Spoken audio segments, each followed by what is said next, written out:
guys. Just going to do a live draw here. Doing a little sketching of a new character called the Bishop. Can't remember his last name. Travis Gibb and I are working on a new mini series called VOODOO Nation. It's kind of a psychological thriller. It's actually kind of cool, so I'm pretty excited about it. But our main antagonist is this. It's kind of like this voodoo priest. So trying to work on this character and just draw him a little bit. So I'm gonna just draw, and I'm gonna have the comments over here. If you have any questions or anything like that, I'll just talk a little bit about this or that. But mostly just drawing here. So I'm working in Photoshop. It's digital. You can see I've got my stuff over there. There's the camera. So doing a little stuff here. I'm just gonna I'll put the screen big like that. So, all right. I'll get started here. I'm gonna just pick my comic pencil. I got stuff set up.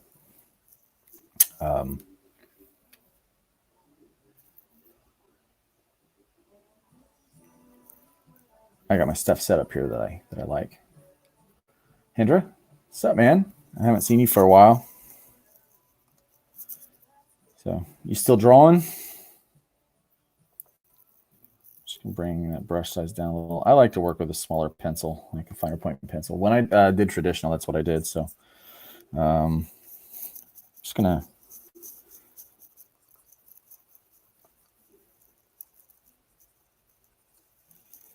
have some ideas here.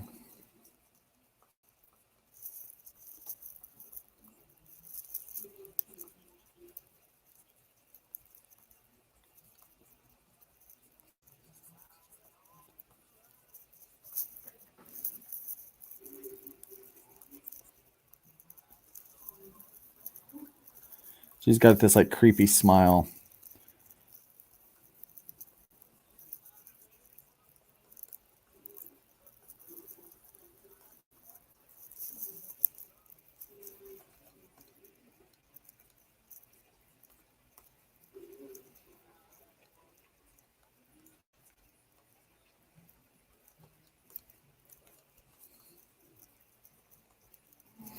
So this guy is a voodoo priest, and we're working on several different kind of ideas with this dude.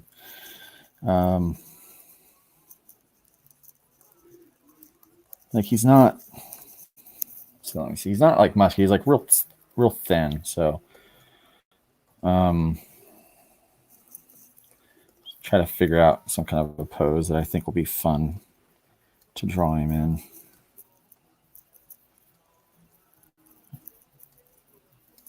And so this takes place in Brazil.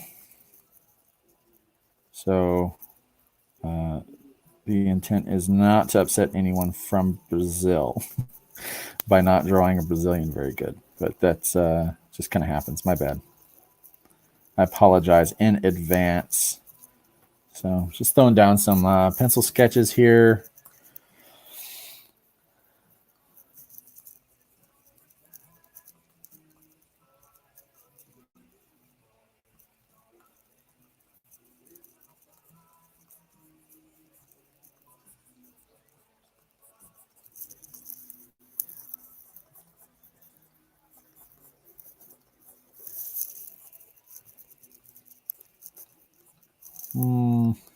Here's some of that. Some of these lines, they just, they don't make it to the final piece. So this guy is like, we're talking evil. This guy is bad news. And you kind of get the sense of that in the first issue. So this is a four issue miniseries that I don't like that. So we're gonna get rid of that part right there. It's a 4-issue miniseries that Travis is working on. He's writing and kind of this concept that he had, which I'm a pretty big fan of. I kind of like this guy more kind of like nightmarish.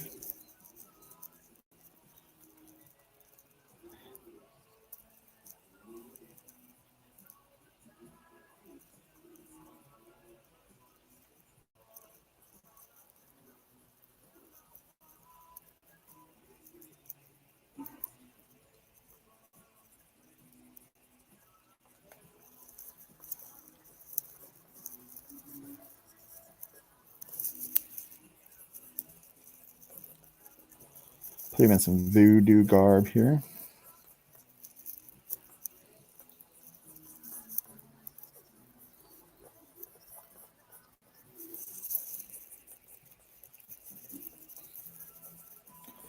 Yeah, I don't like him being like, he's just kind of like snaky looking.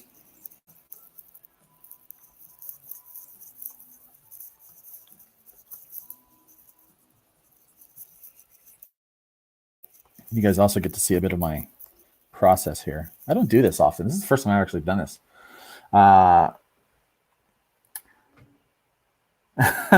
Rick Bradley, my pencil sketches de-evolved into stick figures. That's so I'll just tell you a little bit about my kind of my history with comics. Or with drawing. I actually started drawing when I was a young, very young guy, 3 years old. My mom and dad used to go out and hang out with some friends in the.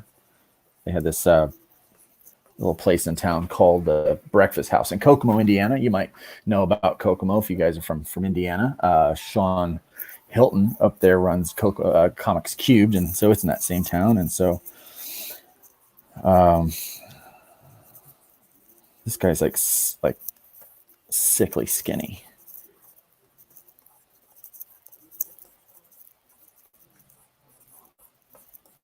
Okay, so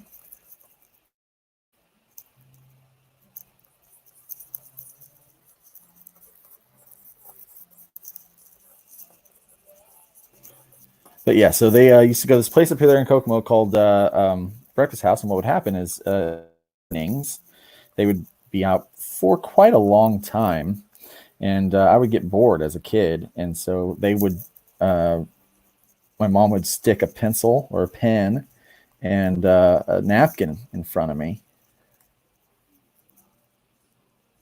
and so then I would just draw. And so I got to where I really liked it and started to get kind of good at it. And so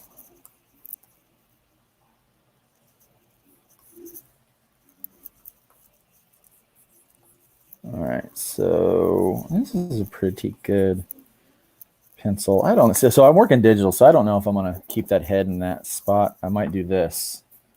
C, D, Command V. Move that sucker where I like it. Yeah, I think I'm going to head back just a little bit further. See, that's what I like about digital. I couldn't do this back in the day with the standard stuff, you know. So that has really helped me make quick changes and things like that. I have a tendency to do that.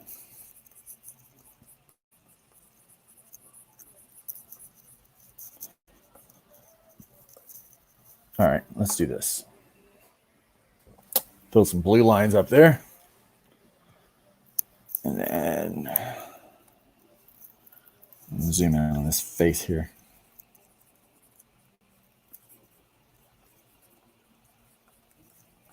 Now this book is, oh yeah, so anyway, I would draw there, and then eventually I got a little bit better at art, and so I would start to draw different things, more complicated things. And so my stick figures, actually, they started out as stick figures, and I started putting clothes on the stick figures because I thought, you know, they need something to wear. I like this kind of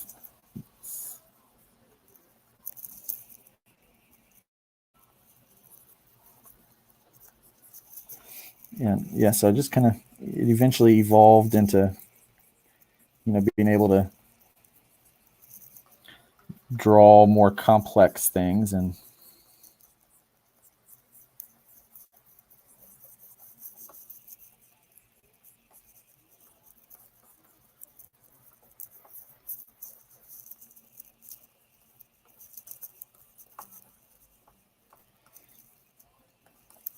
got some dreads in here.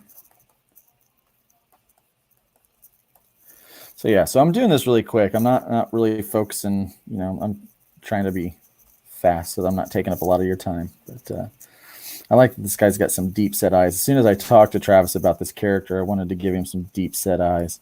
So I just thought that would be really cool. And he is basically everything he does mocks the Catholic Church. So Catholicism is kind of big in Brazil. And so basically everything this guy does is he is just basically mocking the Catholic Church. He calls himself a bishop, and he is not obviously a bishop. So we will also do this a little bit too. Yeah, feel free to throw in the comments. I will talk. Rick, there we go. Rick has another one. I used to draw all the time in high school. Also, I did a lot of oil painting. Now I paint miniatures. Oh, really? That's cool. You have to shoot me some pictures of that. I always have enjoyed kind of like miniature painting and stuff like that. I don't really have a lot of patience for oil. Like I've tried oil painting. I don't have any patience for that. You see, I have a tendency to sketch quick. There's kind of three kind of deciding things with an artist or something. I say you're either fast, you're good, or you're cheap. So you've got like these three things, and then you kind of choose like what you are. And I'm like, I tell people I am fast and I am cheap. So I don't cost very much to come and do these things.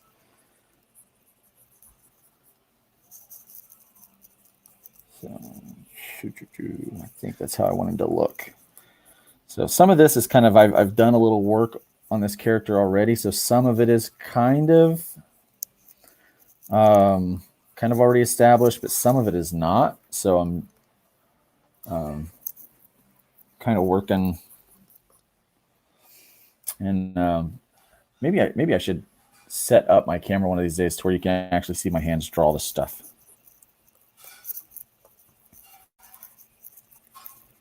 So right now I'm just sharing my screen.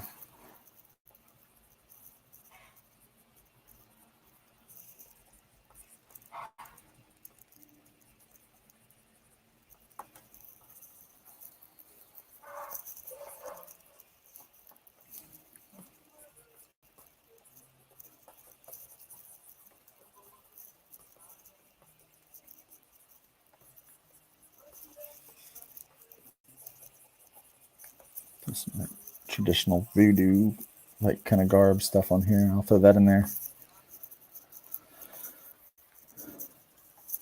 Big things in there. All right, this guy is like sickly skinny, so let's make that happen.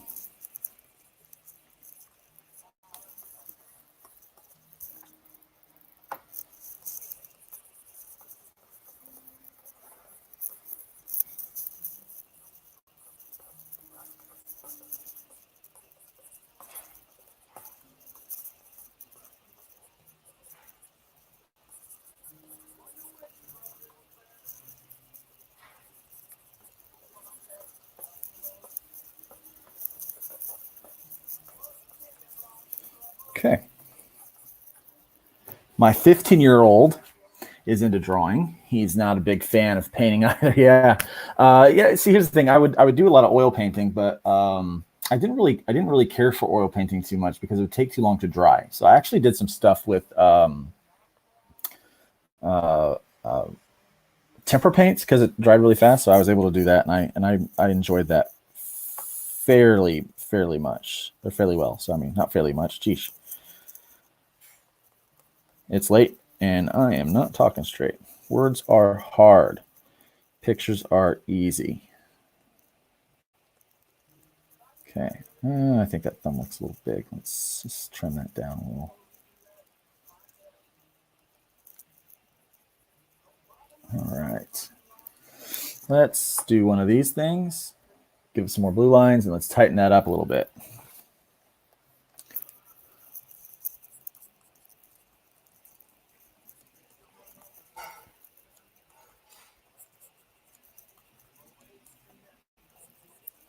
I don't know if I'm going to ink this in front of everybody, but I will definitely finish this pencil.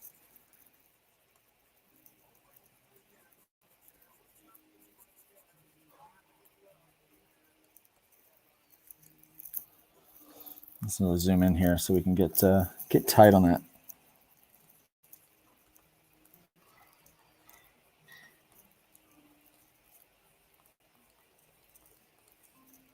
that smile. So when I draw this guy, I think of Willem Dafoe. Yeah, that's why we have editors when we write. I think of when I draw this guy, I think of Willem Dafoe, actually. So I think, like, which I don't know why Willem Dafoe has not been cast as like a Joker character or something like that, because like his face I think would fit that really well. So kind of when I see this face, I almost kind of think of I also kind of see him like that, but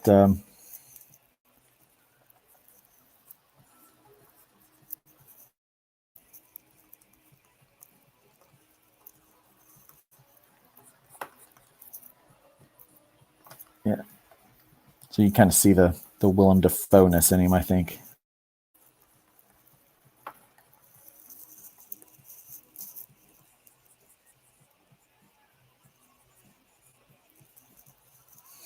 And we've got some hybrids pages to draw for the Advocator that we're doing. A little 4-page comic I'm going to be doing for the Advocator. And I got some coloring for Bill Rock to do to finish up tonight. So I'll be doing that. Who knows, maybe I might come in and sometime show, like, just do some of these where I'm just doing some art. If you guys like that kind of stuff. He was great as the Green Goblin. I really like that. And here's the thing. I didn't like the fact they put a mask on him because I don't feel like he needed the mask. I feel like his face was sufficient enough for that. And I mean, maybe I'm wrong with that, but I just didn't care for the mask. I liked Willem Dafoe in that position, but I didn't care for the fact that they just tried to hide his face. I feel like, a painted face or something would have worked or something, but I kind of get their reasoning, but not exactly.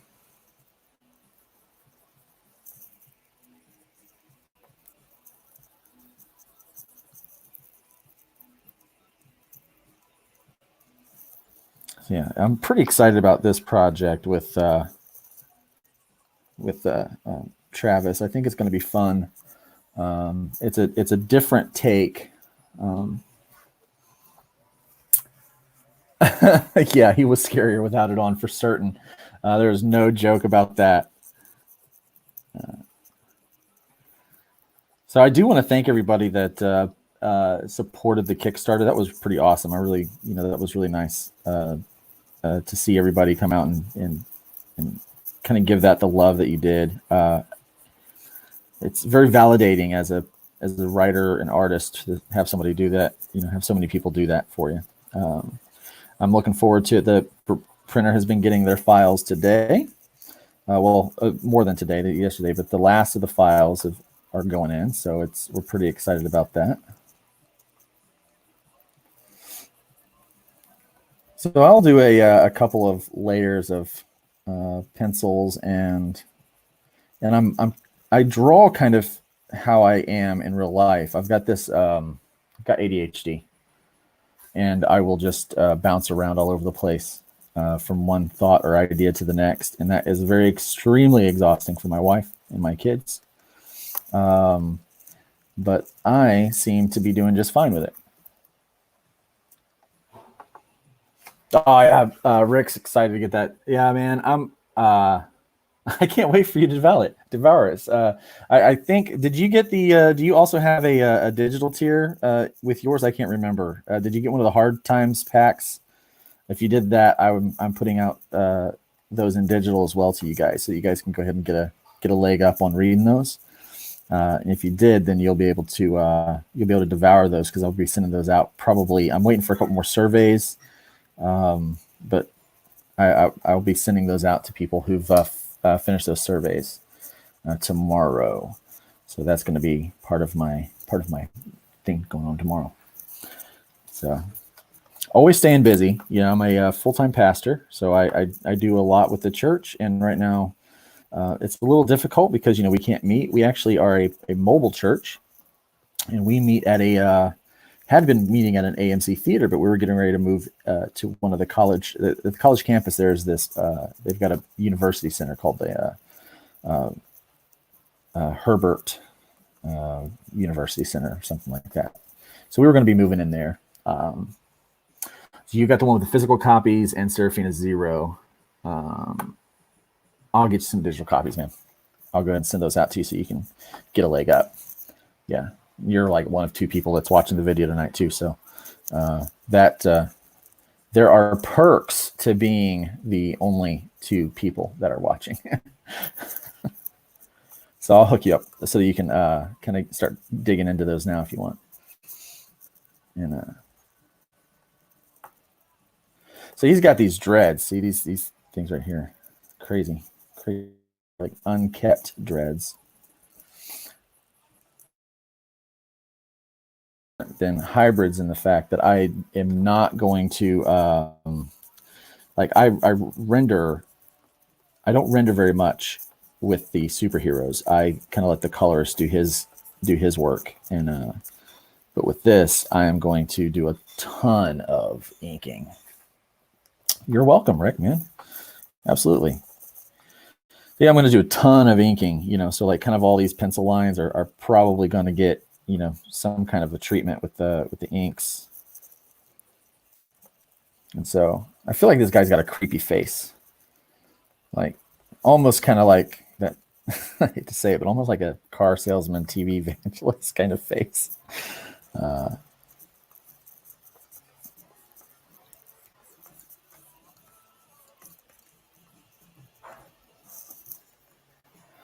Hey, Nathan, how's it going, man? Nice to see you tonight. Just doing a little drawing here. I'm working on this new character for a book that a guy named Travis Gibb and I are working on.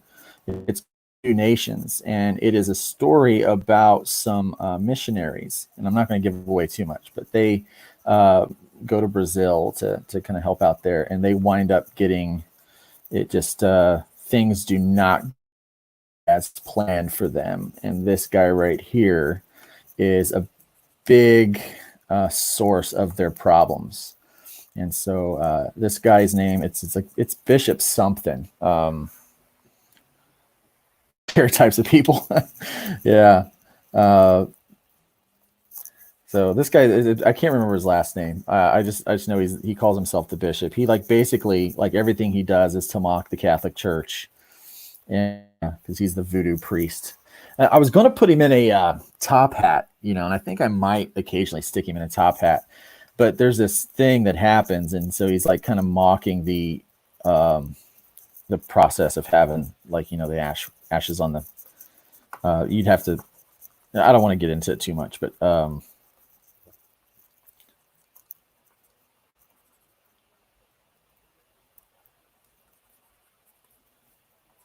yeah. Don't want to give any spoilers away because you definitely want to read this book. Travis is doing a heck of a job writing it, and we are right now looking for a colorist. Oh, what do I use to draw? Nathan, I'm using Photoshop, and then I'm, you know what? Here, let me see if I can. Let me set up this camera real fast. I don't know if this is going to be any good, but I'll give it a shot. Let me move this camera over here.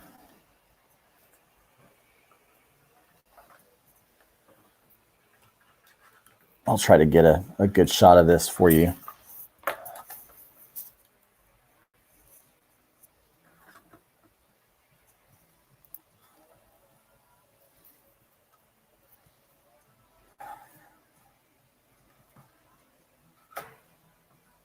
Okay, and I will throw this up like this, so maybe you can see that better. There we go.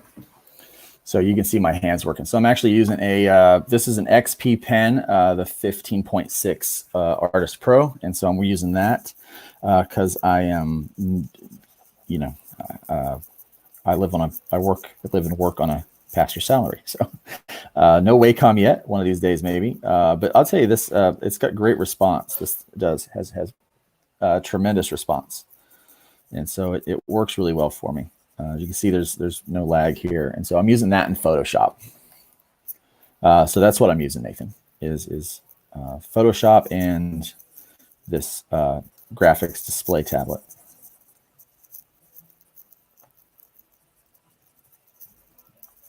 And I'm just doing these quick pencils. So for this character, as I'm kind of working him out, trying to figure out where the design is going to go with him. So let's just zoom out there. I got a wheel over here. I'll just zoom it out a little bit.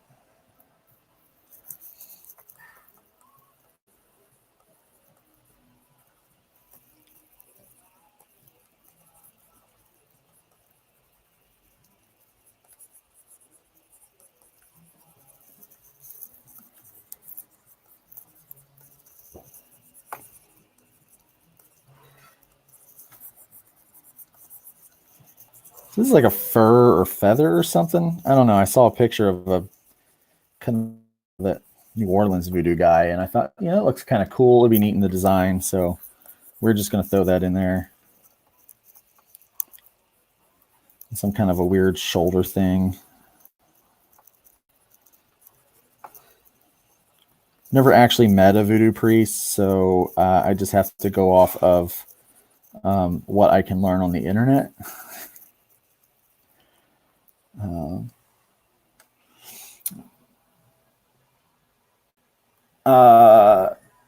External wheel like the Surface Studio. What do you, no, I've got this. Oh, let me.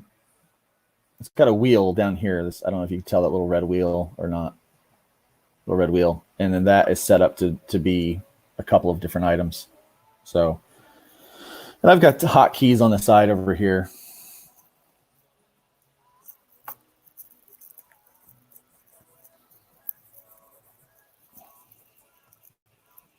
Is that what you were talking about, Nathan? Is that what you want to know? What I meant by that, by the wheel?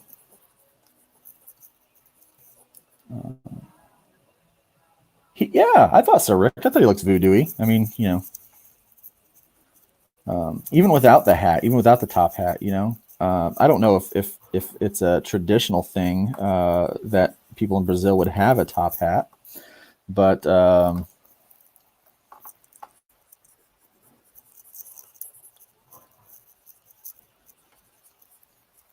again, I wanted to show off kind of this feature up here.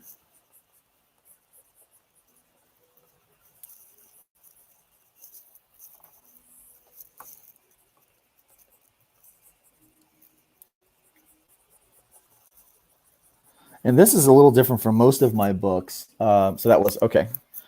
Did I answer your question well enough, Nathan? Did you kind of get the idea of what I was talking about? So that wheel is kind of like a hotkey, and I can assign it to do different things. And so I change it from, you can't see there, but you see at the bottom I have this little, it says that. So it says brush size and zoom. And so basically I can use it to do either one. So right now I've been using it for zoom in and out, because with my pencils I don't change the brush size. I keep it at a 4-point like pencil, like a mechanical pencil, because that's what I grew up drawing with, is these mechanical pencils, and so I just like it. And I do set up my Photoshop, so I use the rotate feature a lot, because I like to move my paper around. I'm not one of those people that just draws straight up and down, but I move it around and stuff. It's just my style. It's what I do. Not everybody does that, you know. There's no right or wrong way to draw, but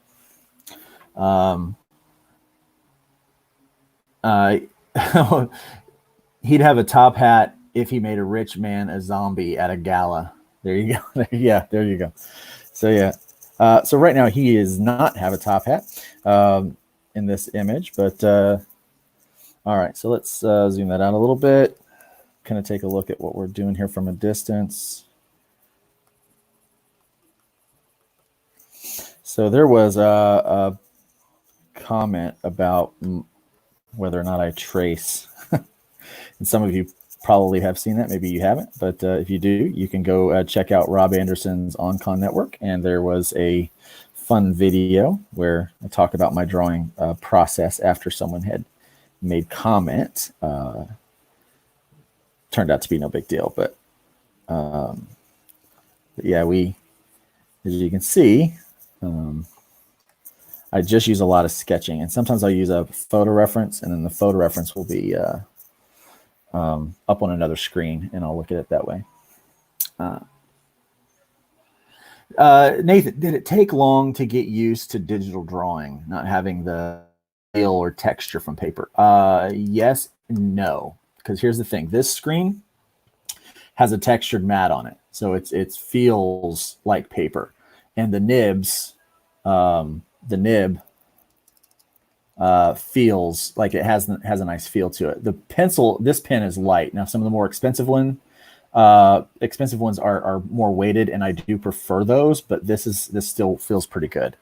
Now, I used to draw with my Apple Pencil on my iPad Pro, and I would do that, set here and hook it up and use it very similar, but it was smaller, and use it with another third-party program. But I didn't care for that. As I liked it, but it worked well, but I much prefer this because the feels more like I'm drawing on paper. And so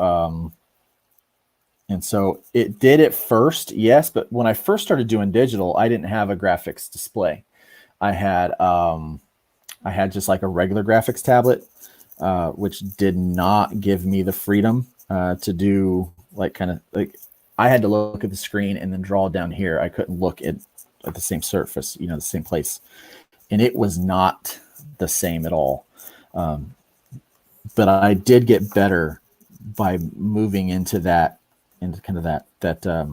arena. But once I was able to move to a graphics display, which back then they were really expensive, but now they're pretty, you can pick this up for about $400 or $500 now. And so I got this particular one on sale for about $300 during one of their Black Friday sales. And so I was able to pick that up reasonably cheap. And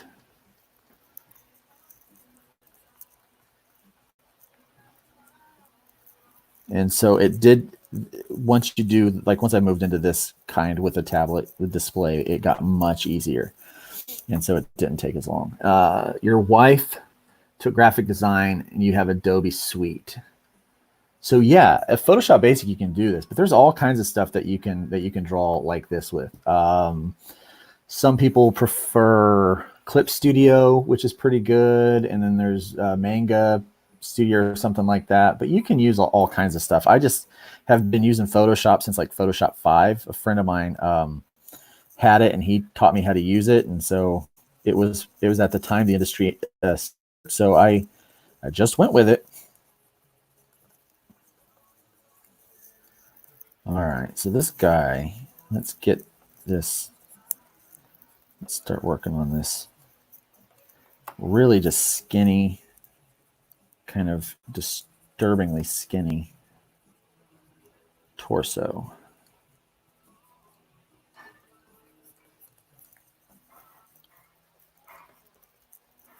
So yeah, we are actually in the process, like I said, of looking for a colorist for this project. And so we're wanting to try out somebody new and give them a shot at being a part of the team. I just had that successful Kickstarter, and Travis has had several successful Kickstarters. So we're looking forward to running this first issue here in a few months. And so right now I'm just kind of like, for the art stuff, I'm in development mode, where I'm trying to get the look and feel of some of the characters and stuff. And so I'll do a few of these to take a break from some of the other work, like the coloring and lettering and stuff that I do. And I know I've got some work to do for Bill Ropp, some couple pages to finish coloring. But I find coloring very tedious, and I much prefer just to do lines. And so sometimes I'll have to take a break, and this is one of those moments. I just had to take a break from that and setting up pages for the printer and all that really, really boring stuff for me. So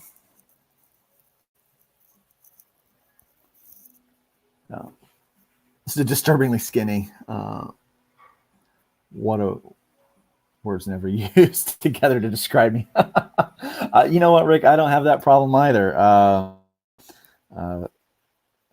I was reading someone's post and they said, hey, I've lost 15 pounds or 11 pounds or something like that during quarantine. What have you done? I'm like, well, I found your 11 pounds, buddy. Paint bucket. Yeah, that's a good one.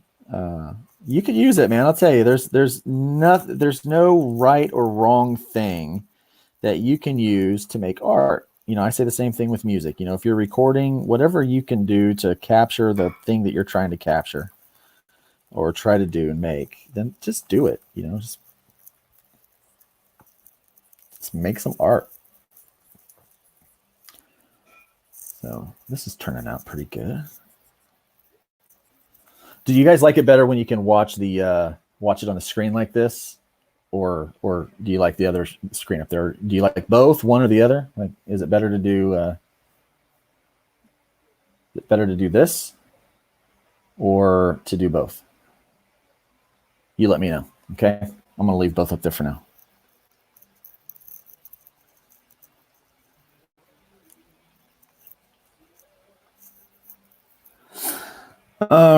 Rick Bradley says, my son Donovan also has ADHD. Would you mind if he friended you on? No, not at all. Go ahead and friend me. That'd be great. Rick, you like both? Okay, cool. Yeah, friend me. Talk about drawing. Absolutely. I want to. I would do this thing at the comic shop where we would go and I would talk about comics and how to draw them and stuff like that. See, comics really connected with me growing up. It was so I'd really gotten into drawing. But then my dad brought home some comics one day.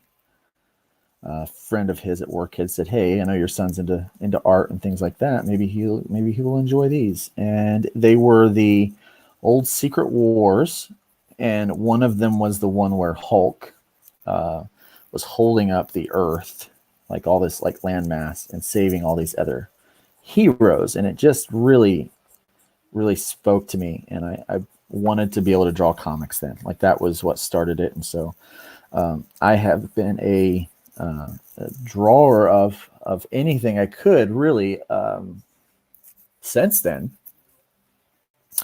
My first priority, most people know me because I play guitar and played in a lot of bands, Christian bands and stuff, all through Indiana, now Florida. Had done that semi-professionally, really. I was had record deals and things like that,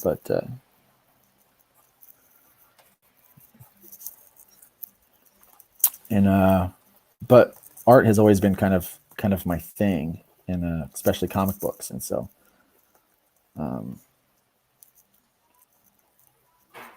I'm just kind of getting a little wacky with some of the stuff here on the wrist. So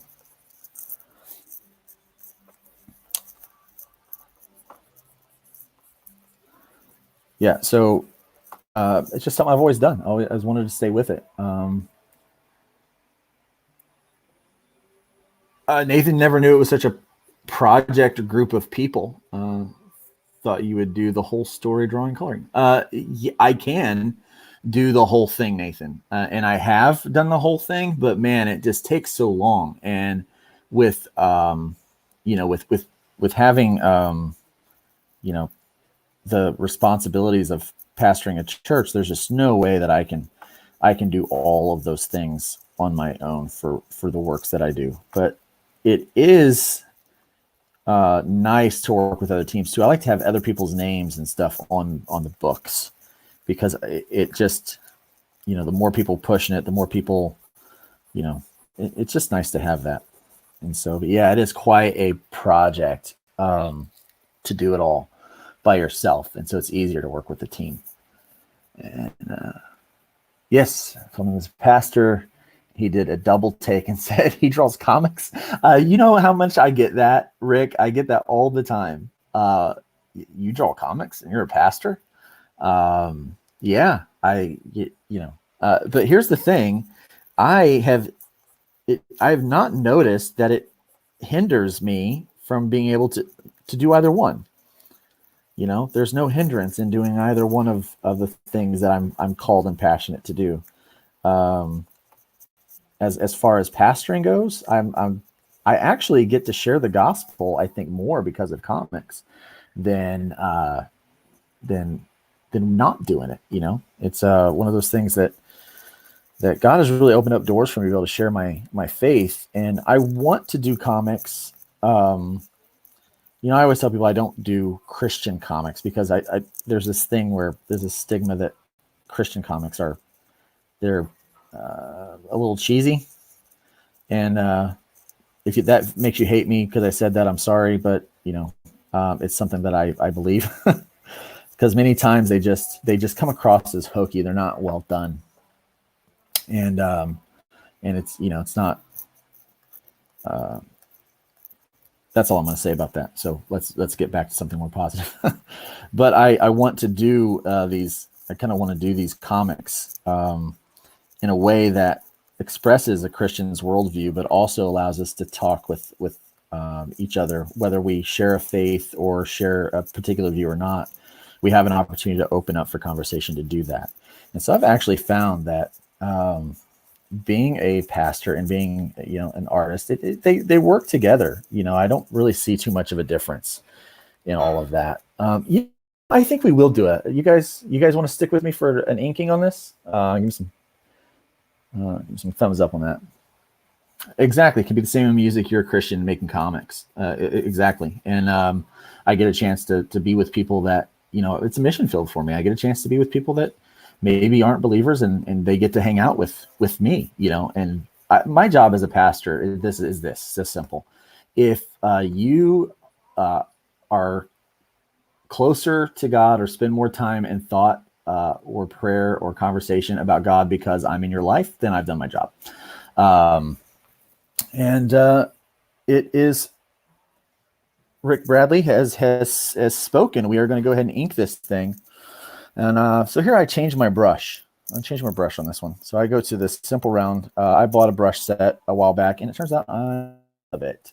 I use a 10-point brush. Sometimes I'll get a little thicker. I mean, this is basically an 11 by 17 page, but I'm working smaller. So 11 by 17 page, but I work at this 10-point, this size 10 brush. I guess it's not really 10-point or whatever it is, but it is what it is. So this is what I'm using. Let me catch up here on some of these comments. Yes, the Old Secret Wars is awesome, man. Some of the best stuff that's out there. Ward Vaughn, hey, thanks for watching, sticking in here. Thanks. I hope you enjoy it. I'm going to do some inking. I know that you're an inker guy, so I'm going to do a little inking here. So maybe you can let me know if I'm doing a good job or not. And yes, it can be the same music. I already read that one. And then ink away. All right, let's get started. So this is not going to be like my hybrids book in the sense that, don't do real heavy inks in hybrids. I tend to allow the colorist to do more with that. But this, it's real gritty. It's okay. It's kind of a gritty story. It's not your typical. Travis is also a pastor. I don't know if many people know that or not, but he actually works also with some ministry stuff. And so I don't know that many people, this is not going to be the kind of thing that people think, oh, two pastors are working on that. We're trying to do it in such a way where we are doing something, telling a story that needs to be told, but doing it in a very cool and creative way. What is inking? Let me tell you, inking is, so you, I say some of these things and I don't realize that not everyone, lives in my world and in my head. So here's what inking is. So you go through with a pencil and you draw it, and then usually I'll do a blue line over it. But what happens is traditionally someone would draw in the pencil, and then in order to reproduce it for print, you need solid black lines. And so they would go in and use ink over the pencils, ink that in, and then erase all the pencils. Well, I'm digital now, so I can just turn those inks off, and I can turn the blue lines off and have my pencil back. But an ink is, so I'm going over and basically fattening these lines and establishing. See, I have a lot of sketch lines in there, and I'm establishing the actual lines it's going to be used for the piece of art, as opposed to having all these sketch lines in there. So it tightens up the picture, tightens up the image. It's really kind of refining it. And so that is what inking is.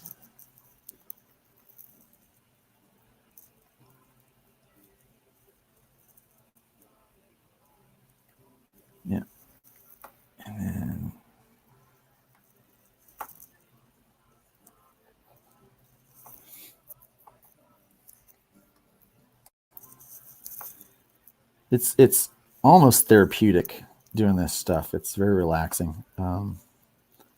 I don't know about with you guys, but with this whole COVID-19 thing, being stuck inside, it's almost as if my days are just running together, and my time is running together. Like I don't realize how much time I spend doing certain things, and then the day's gone. I don't know what, it's all kind of messing with me a little bit. And so this stuff is very therapeutic. It calms my brain down so that I am capable of going to sleep.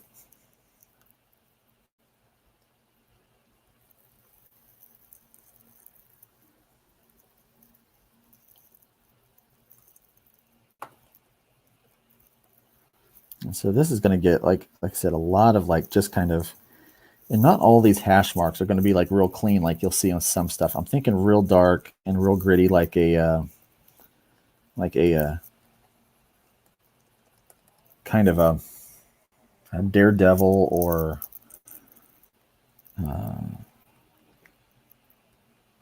Hellboy feel, maybe.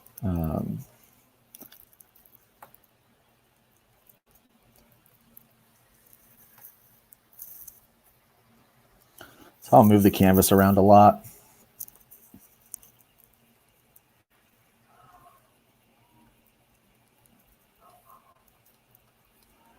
And so this is pressure sensitive, by the way. So it feels that. Here, I'll just show you a line. So it goes from light to dark, back to light, basic pressure sensitive. And unlike real inking, I can just undo that and get rid of it, which is the other thing I like, because I second guess some of my choices. And so it would take me a long time to draw before, but now it doesn't take me as long because I can move a lot faster than what I did before, because I'm not second guessing everything, because I know that if I mess it up, I can just quickly fix it. Working with papers and expensive ink and things like that, you do not make kind of choices. You kind of, yeah, Frank Miller type of dark. Yeah, exactly. I actually just picked up from Comics Cubed. I went on their show tonight, and I got Frank Miller's first job, from Marvel, or was it DC? I can't remember. It was his first job. It was one of the first things that he'd ever done as a professional artist. And so I was like, oh, I want that. It's not particularly valuable, but it's cool to have because I'm a fan. So you see, it's starting to work these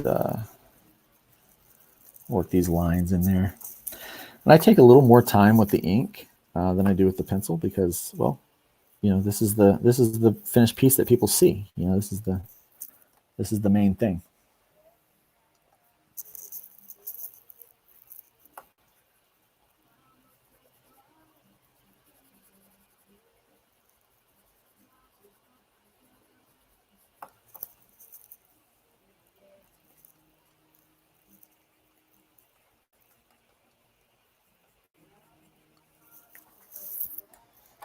Yeah, I like doing this. So yeah, I've been working digital now for 5 years, I think it is, like fully digital for 5 years. And I like it. I like it. And I actually do still sell original art, which that was like the big thing. And so basically I learned from another artist who worked for one of the big two. Actually worked for both of the big two. Well, how do you sell your original art? Because that's how we make a little extra money, is by selling those things. And he did this thing, and I thought it was the most clever thing. He basically prints off a 1-of-1, signs it, dates it, and initials it with a 1-of-1 on there, right? So it's very clearly that this is he. And he says, well, we never make another single one of these again. And so once it's gone, it's gone. But it serves as my original art. And so I was like, well, I can do that too. And I started doing that, and you'd be surprised. There's more people doing that than you realize. And so a lot of people are able to do that now, and it's how I do it. And I sell original art all the time.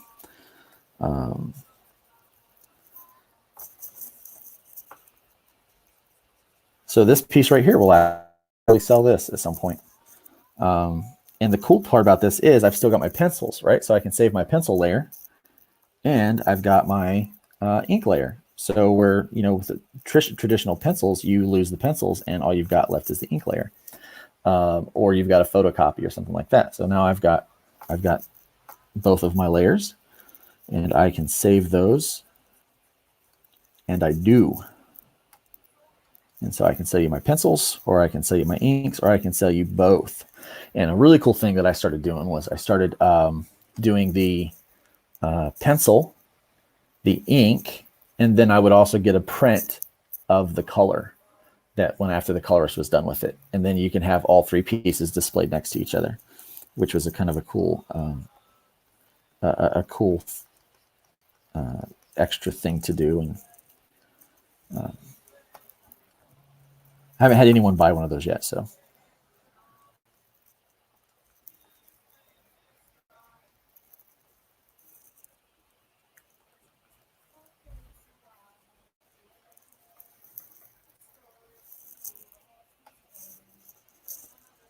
Yeah. Thank you guys for sticking with me on this. I hope you're enjoying watching me draw. I enjoy drawing and talking about things while I do it. Normally, I'm just in here listening to music while I do this. Any of you other guys, like, you know, when you're doing creating or working or something, you just like to listen to music? Like any particular kind of music? If you want to mention that, we can talk about what kind of music you like.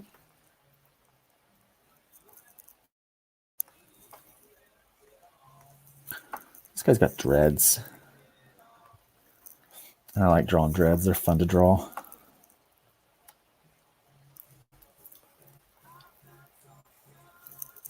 So.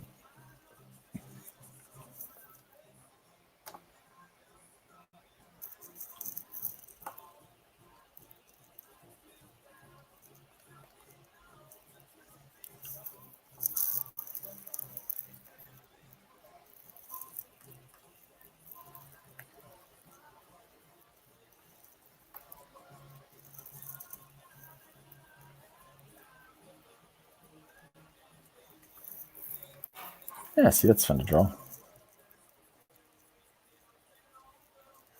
Kind of lines everywhere.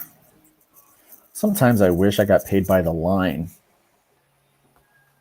I could see the therapeutic quality. Yeah, I zoned out a bit while I was watching. Yeah, I do that. Like I'll just it gets real quiet. I like to have music soft in the background, and it's a lot of fun. Travis, what platforms are you on? I don't see people chatting in YouTube. I am on YouTube, and I don't know why people don't chat in YouTube. But I definitely, I'm streaming right now to both YouTube, my YouTube and my Facebook page. So maybe I just don't have enough fans and followers over there. So I don't do a whole lot with YouTube right now, but hopefully I'll do more. I'll do more of these. Nathan, did you ever find a Christian Slipknot alternative? I have not. I've been looking and I have not really, but I am on the lookout for a Christian Slipknot alternative. I think it would be cool to do that. Yeah, Foo Fighters are one of my favorite groups, dude. I think that they're really good. Yeah, Skillet is really good. The new Red album is good. Yeah, I'm into all of that stuff. You know, there's not. While I'm drawing, though, it's oddly enough, one of the things that I typically listen to is, have you guys ever heard of the Avett Brothers? Anybody? I'll let you have a chance to answer that. But I found out about the Avett Brothers from a guy named Ryan Ramsey several years ago, and I just fell in love with their music. And it's like chill, you know, like even though I get chilled when I'm listening to it.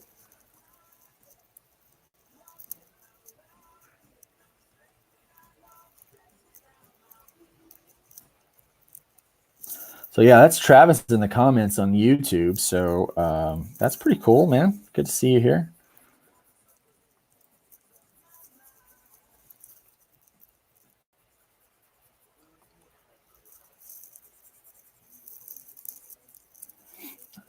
decided I wanted to do more things like this. Just because I just want to. I don't need a reason, right?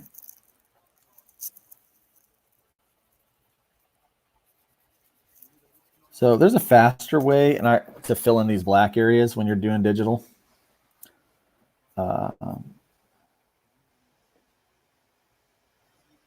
You're sending there into Peabod. I have not heard of him. I'll have to check him out. But yeah, so there's a faster way to do this. You use like a selection tool like this, and then you fill it in, and then I've got it set up with a hotkey, and then it fills it in, right? But it's not the same for me. I like to feel like I'm drawing it. And back in the day, I would actually have to use my marker or my pen to do this, and so I just do it like I used to do it. So even though it's digital, everything is very organic, just the way I work. So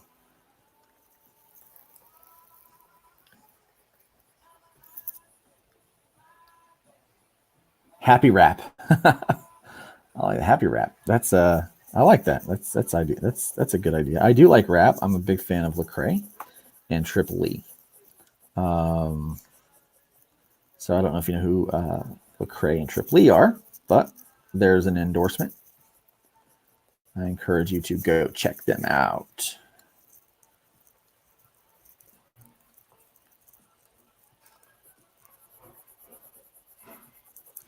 Just gonna get a little crazy there with some of those lines.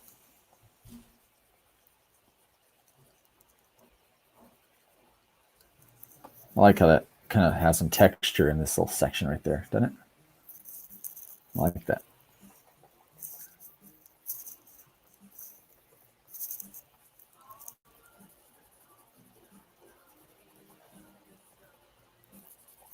You actually might be able to hear in the background. Probably not, but I do have my Alexa playing. Don't say her name too loud. She'll listen to me. But I do have her in the background playing a little bit of music for me.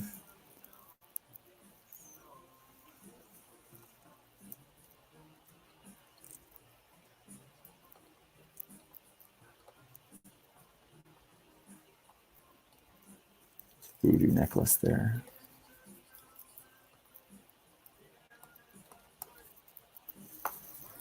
I've watched a couple other guys draw on Facebook Live and stuff like that, and YouTube, and I always like watching the process, kind of happen.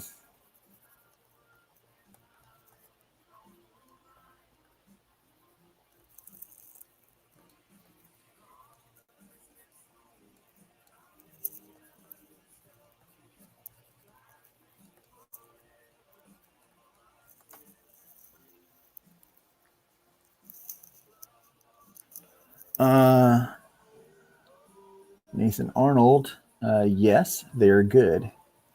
Andy Mineo is good too. Yes, he is.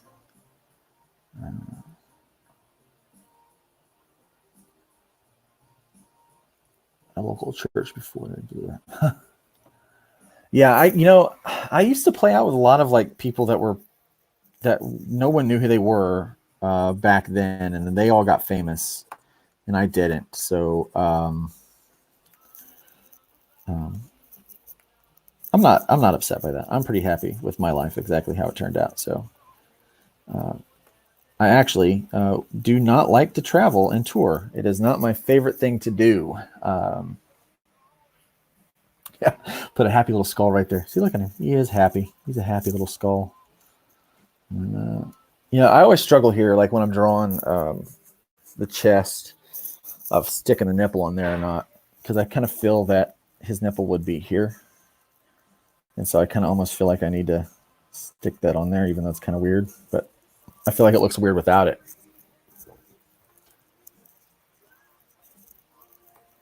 A solid line, a big fat line.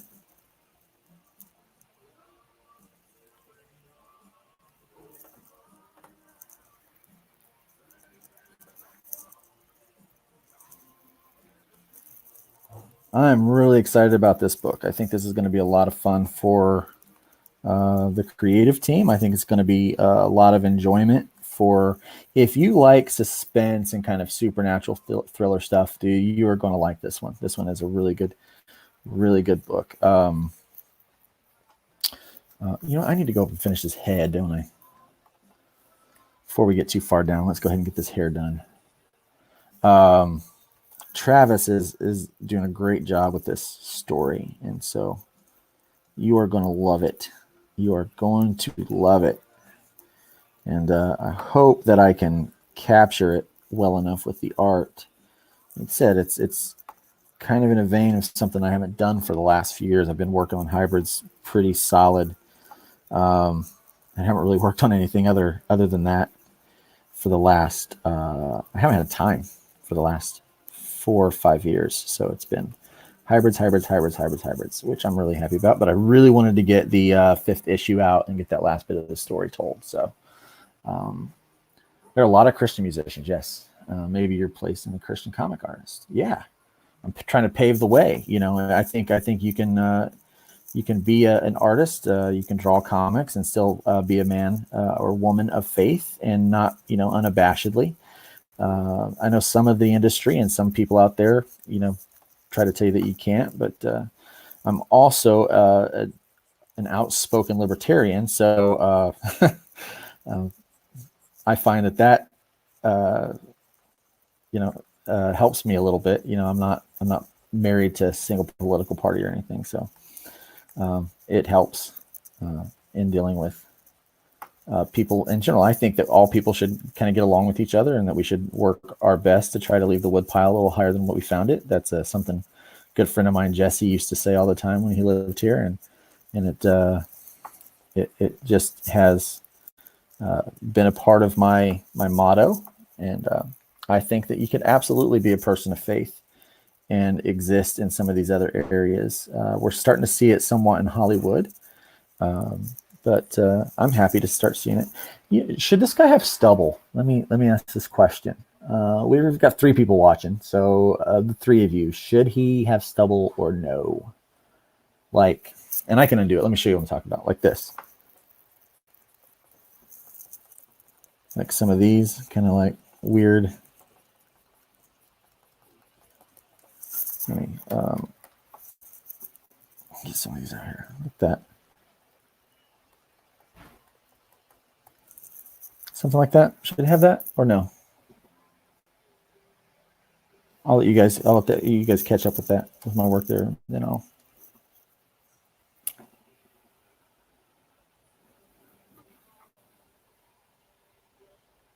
Yes. Yes. It's really cool because here's the thing, there are so many of these subcultures out there that just, there's so much that overlaps with, with like, so in the Christian faith and things have just kind of been adopted or adapted into other religions and stuff. And so it's kind of, I don't want to give any spoilers. You'll have to read the book to find out. No stubble in that. Back. See, look at that. See what's happening? Let me get rid of those lines first. But because I made a lot of extra lines before the stubble. I should have waited for you guys.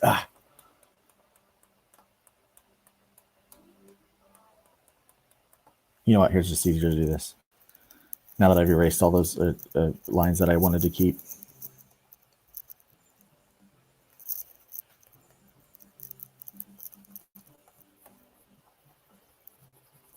Look at that. Stubble-ish gone. You want to have all that in there. So we're doing some deep dives and deep cuts in both. This book is going to be fun and dark. Yes, it is. And I'm really excited about the message. I think that, once it gets done, of course, I don't think people will know right away, but the fact that a couple of pastors are working on it should mean, again, we don't do Christian books, but we do we do books that explore things that we all deal with, and it's from from our Christian perspectives or our faith perspectives. Faith is a big part of all of our lives. We should be able to talk about faith. Unfortunately, we kind of live in a society that I think is afraid to talk about things like that. Oh, that's what I like about digital. See, got that line wrong, so I just fix it. Traditionally, that would have been a whiteout situation, and I wouldn't be trying to take these lines as long as what I am, because I would not want to do that.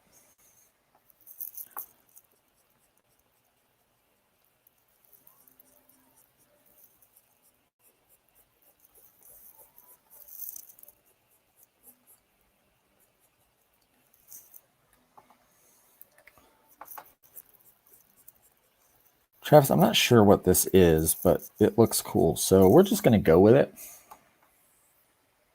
Just go with it, man.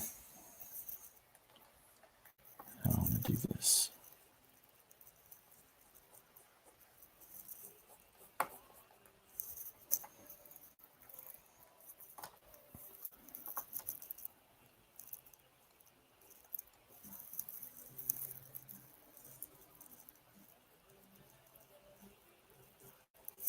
That's good. I like that.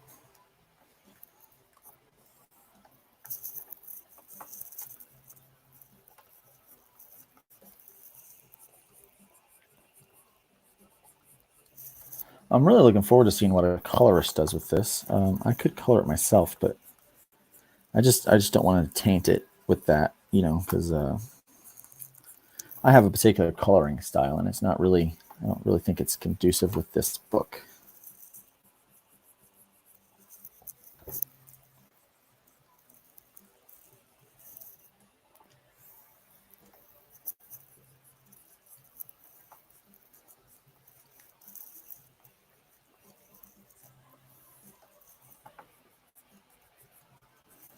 So confession time. One of my favorite things to draw is hair. And I think because it's one of my favorite things, I think it's one of the better things that I'm at drawing. Words again, hard, pictures easy.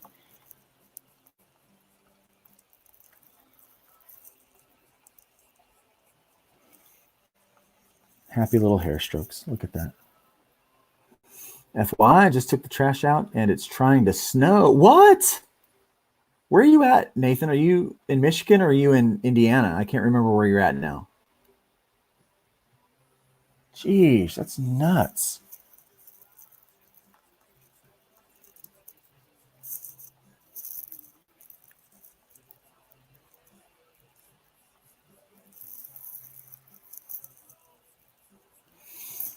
Oh, and by the way, it was you that I was talking to about the problem with the acoustic, right? For the live stream for your church. Did you get that figured out? I think it was you.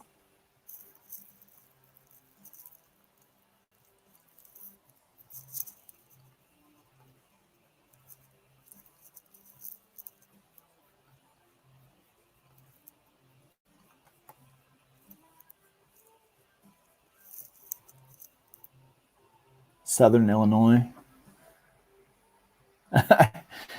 Yeah, I am. Well, you guys know, I think most of you know I'm in Jacksonville, and so things are nice here. Like we had a walk tonight. Took the dog on a walk. It was nice.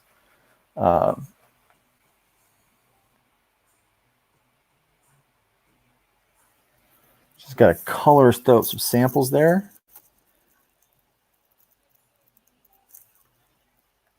Pretty good. They actually look pretty good. Michigan, north of Detroit. Whoa.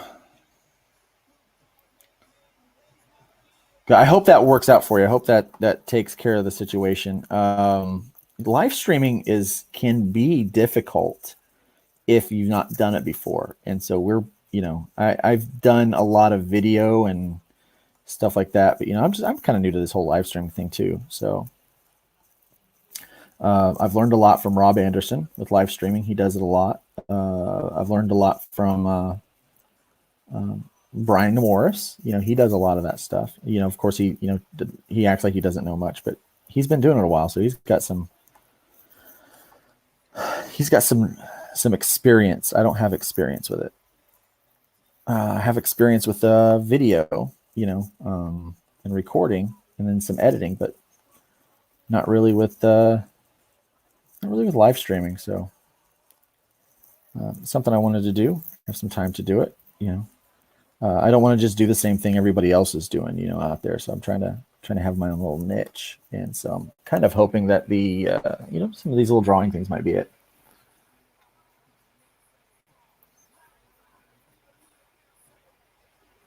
I might want to do more of a smut. I think that the cross is way too clean. Yeah, okay.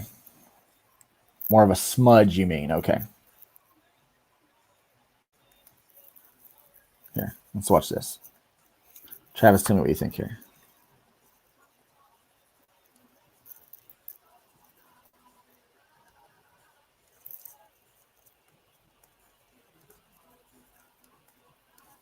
Do like an all day, like.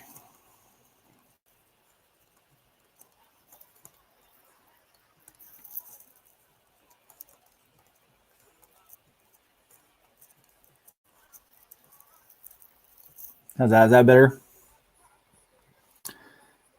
So I gotta get approval from Travis. So you guys have been streaming for a while then, okay. Yeah, but yeah, usually it is just the sermon. It's the music is the part that really gets us, gets people knowing how to run in direct.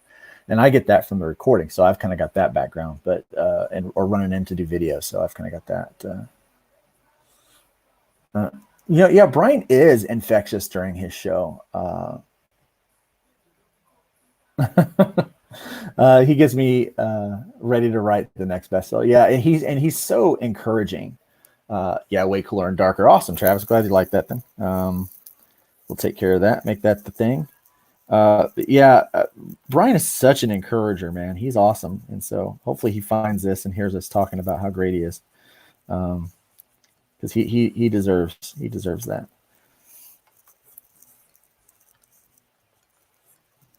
See, the inking, that's why I was just going to do the pencils, because pencils go quickly. The inks take a while. Because I mean, you're really trying to tighten this in and do this a little bit better.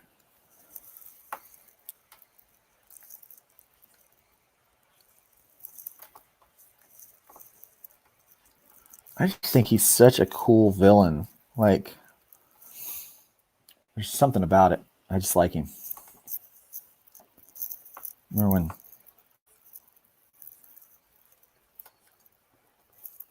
Travis first told me about him, I was like, ooh, I kind of want to make him look like this. So I kind of had some ideas, but we did something like this where we shared the screen and talked back and forth. And oh, the cross, Rick. The cross is ash that's been smudged on there. So I want you to think of it like an Ash Wednesday kind of thing. Again, this guy just mocks the church in any way that he can. This guy is a bad dude. You got to understand, he is not a good guy at all. And I don't even fully understand how bad this guy, because I have not been told. I've just been told. I've not seen the stories yet. I've just been told this dude is a bad dude, and I trust Travis that this guy is a bad dude. Travis says it, I believe it.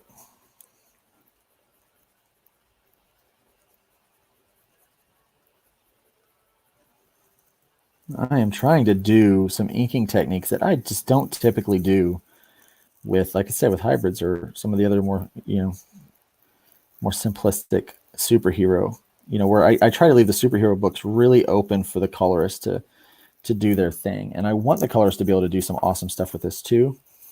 But I just feel like it just needs this grit of a lot of kind of, and this is more of a pinup thing. So it's not going to have as much grit as probably the smaller panel works will, and so like even the inking will be more gritty.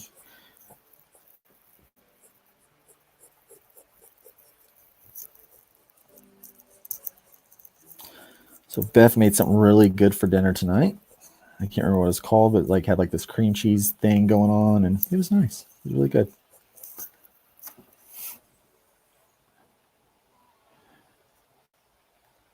Yeah, that is evil.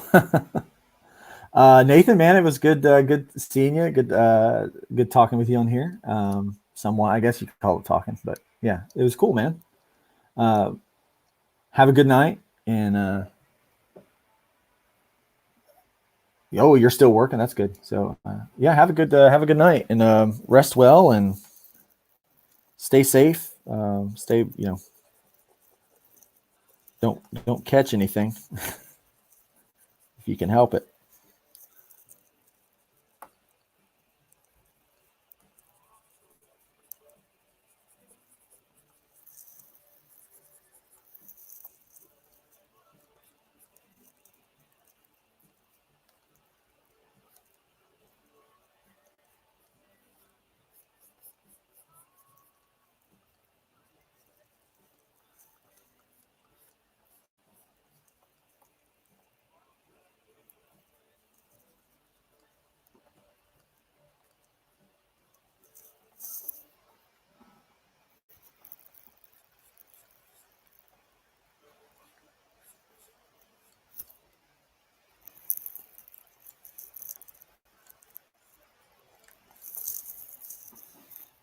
Sorry, I get a little quiet here. I zone in sometimes with some of the stuff that I do.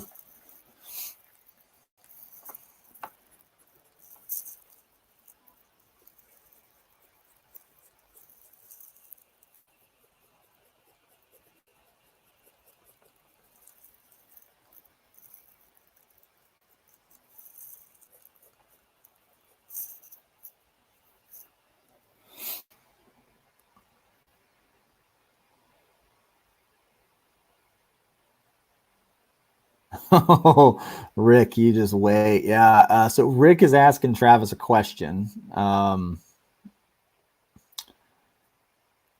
Yeah. Yeah. I'm going to leave that alone. I'm just going to draw pictures of this guy. I do not want to give away too much, but dude, you will not be disappointed with the story Travis is writing. Oh, we've got good submissions for the for color. Do you think you found a guy that you wanna use? Yeah, first feature take place on Easter. It's gonna be nuts, man. I'm telling you, um, it's gonna get you. You're gonna see just how evil this guy is, and it challenges some things. It challenges the strength of of our resolve and our personalities and stuff, and so resolve of our convictions. Even it challenges those things in this story, and I like it a lot. I think I'm really excited about putting this out, and so this is actually going to release with Starcross Comics. So Joe is excited about it. It's going to be good.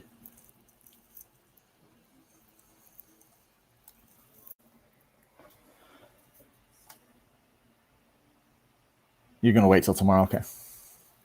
Yeah, I figure it's getting kind of late. On 11:15.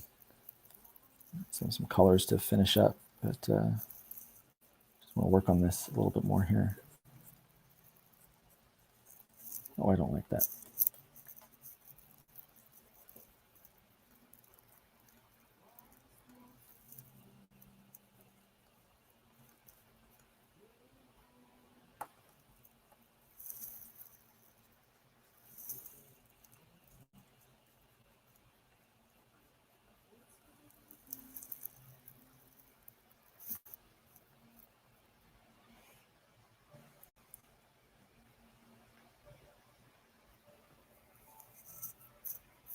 Yeah, you're right.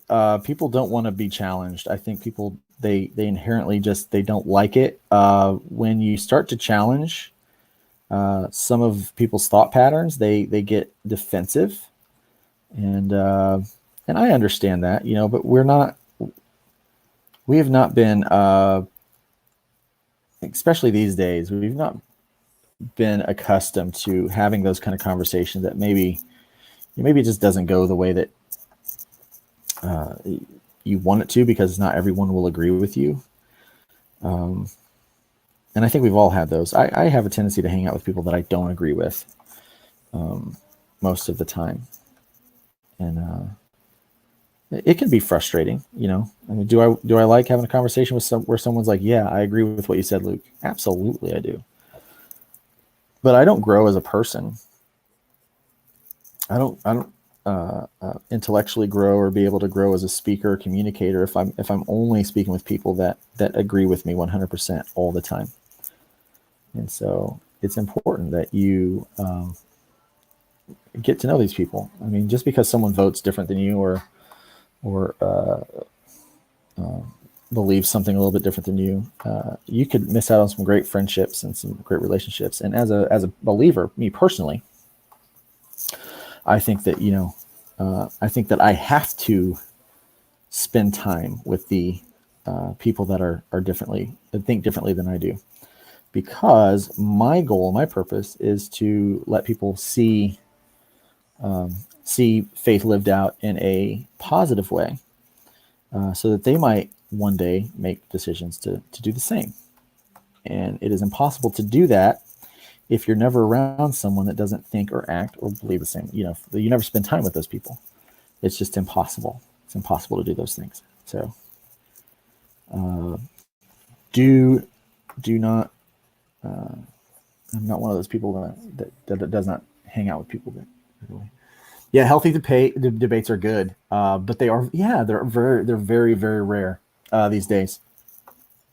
And it's okay. It's okay. I've had 2 conversations today with 2 different pastors. One of them is conservative. One of them is a liberal. They vote. They vote accordingly. But they have very, I think the hardest part that I don't think that just because you think one way politically or the other, you're the bad guy. Because I know both of these guys love Jesus with all of their heart, and they just are on different sides of a political aisle, and they don't necessarily agree with each other. But just because one of them thinks one way and one of them thinks the other, it does not mean that one is a good guy and one's the bad guy. And one of them actually said today that if you and I disagree on something, one of us, neither one of us can be like, we can't be that we're both right, but one of us could be right and one of us could be wrong, but there's a real good chance that we're probably both wrong. And so I like that. I'm going to take that and use that. That's wise. And a little cast shadow with the inks on there. Fatten this line up. So there's this thing called line weight, and a lot of people don't pay attention to line weight, but I try to. The best way to show like the outline or the main basic shape of something, like what's in the foreground or the background, is to like really thicken up the lines of the things that are in the foreground, or like the main shapes of something, like the outline. And so I will sometimes, many times, most of the time, I will go back in and I will fix the line weight once I've kind of established with all these smaller lines, thinner lines, where I want the kind of the focus of the picture to go. Rick Bradley, one of my best friends, is politically my polar opposite. I agree. I have one the same way. You'd think we would hate each other sometimes with our debates, but we always finish our conversations as best friends. We aren't going to let politics destroy 30 years of friendship, and you shouldn't. And that's the thing. We actually had a lady right after the election, the one that people either think was the greatest election in the world, or they hate it. They think it was the worst one that's ever happened. Which, newsflash, that's been the case for the whole of history. this president's the worst thing that's ever happened to us. This one, you know, it's going to go back and forth. It's always going to be that way.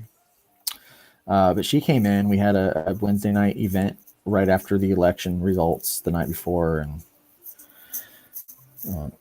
she asked if it was my fault. She didn't even know how I voted. And I don't tell people how I vote because, you know, it's none of their business. It's America. I don't have to tell you. I'm not being interrogated, right? But she's like, "Is it your, like, did you do this?" And I'm like, "What do what? Like, set up church tonight or what?" She's like, "No, get this guy elected." And I'm like, I don't think I have that kind of power. I don't think it's like I didn't make a phone call or something, so I don't really know what you're talking about. But she wound up kind of going off and saying some really nasty stuff to some really nice people. And then she stormed out, and that was the last time we ever saw her. And it's unfortunate because I liked her. You know, she was a nice lady, but she allowed politics to really just kind of mess that up.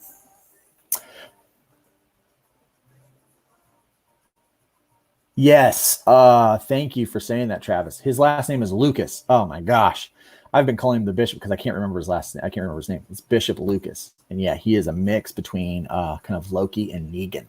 So yeah, he's a bad dude. He's such a bad dude. Um, Rick Bradley, I love him already. Yeah, he's a bad dude. He's cool.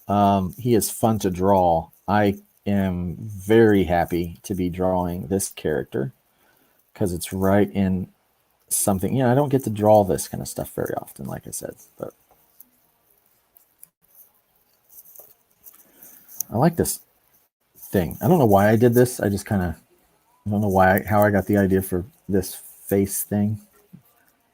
I just thought it looked cool. That's how I do most things. It looks cool to me, so I do it. That's what I like about comic books. You just do whatever's cool. Like, I wonder if I could be the Bob Ross of comic books. Just a cool looking little skull. Like Rick said earlier. Happy little skull right here. Just draw in these lines. Look at all those lines. Travis, I should get paid by the line. What do you think? Can I do that? Can I get by with that? We just do a line count at the end of every page that I draw for people.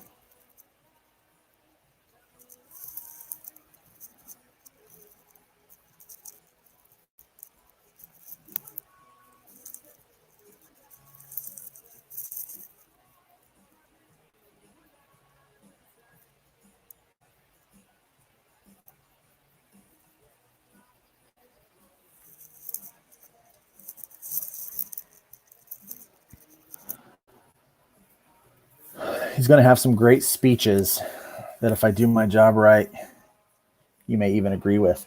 Yes. That's kind of the idea that, like, you know, this guy is so like silver tongued, you know, or just get you, like, just get you, like, oh yeah, I can see why people follow this guy. Yeah. It's very cool. Travis is a great writer, so I have no doubt that he is going to do those things well. Working with some, I think we're trying to find the rest of the team. Obviously, the colorist we're working on, and we are working on, I think, you know what? I'm going to do one of these like kind of old 90s things here with this.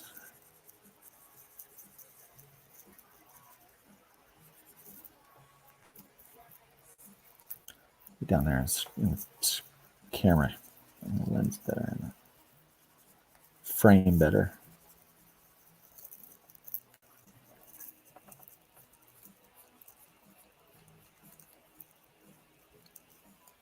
That looks cool.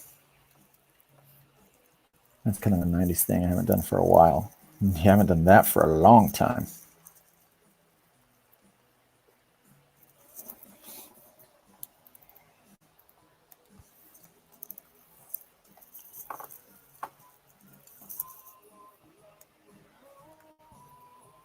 Rick Bradley.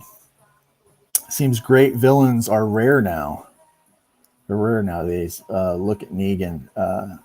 Loki and Negan are two of my favorites. So yeah, I'm already excited. Yeah, dude, you should be. This is going to be awesome. Travis, I had a thought today that maybe if we do a book, a backup story, 2 pages or so. It moved on me. 2 pages or so, maybe hiring someone from Brazil for this issue, Mexico from another, New Orleans. New Orleans. I think that's a great idea. I think it would be neat. Add 2 little couple backup stories from people that's like from their country. That'd be awesome. Oh yeah, I have the. That's what I kind of imagined or envisioned. I don't know what Travis was thinking, but that's part of that creative thing where we start to discuss the what we do with those little eyes and stuff.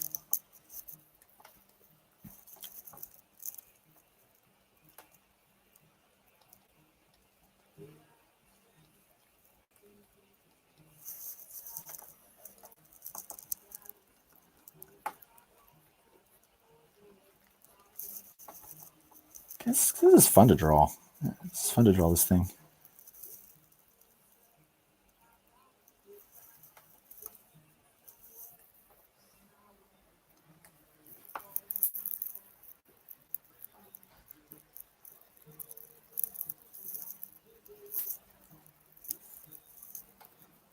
It's kind of fun having people part of this process too. Most people don't actually get to see this. It happens quietly in the office, usually by myself. Sometimes the dog is beside me. Usually only if I have a snack, though. She'll come over and hang out.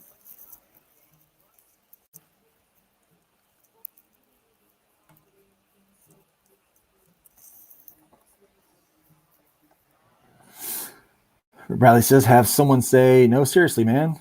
The eyes definitely follow you. It's giving me the Wiggins. Giving me the Wiggins. Yes. There you go, Travis. You got to work it in.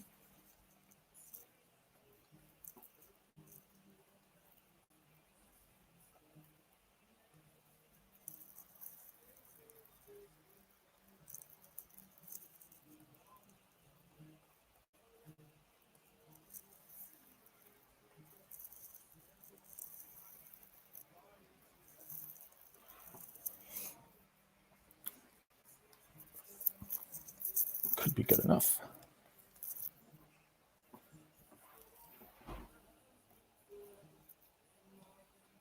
I will show the logo. I'll grab the logo and put it on here when it's finished. I think I'm going to make this something that's available for the Kickstarter. What do you think, Travis? Where they can pledge and get the inks or the pencils for this page or this pinup that I'm drawing. What do you think?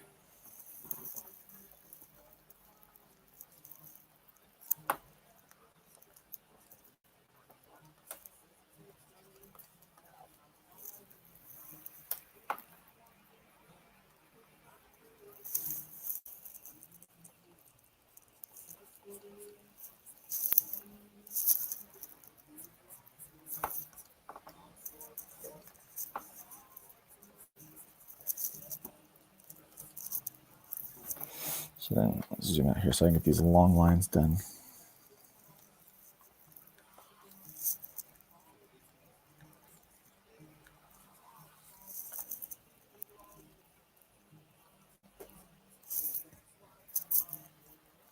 There's Corey. Say hi, Corey. Hi. Just doing a little live draw here. Oh, lovely. Yeah. First one I've done. So got a few people sticking with me. Jerome wants me to show it. All right, here, let me pull up the, I'll slam the logo in here real fast. Where is that logo? You can't tell you on the bed on the house. Okay, go right ahead. Hi, Papa, love you. Night, love you too. get through all of these coloring samples. Oh, it keeps flipping me back down. So annoying.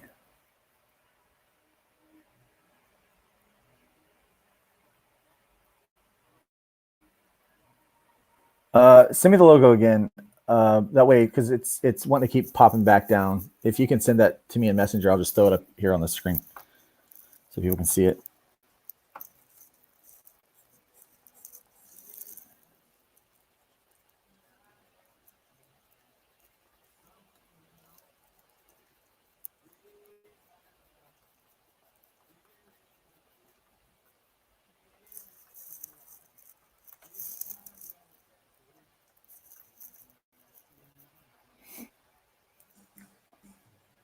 It does. It does look like a good character card. So, Jerome, I will show it as soon as Travis sends it into my Messenger again. There it is. Bingo.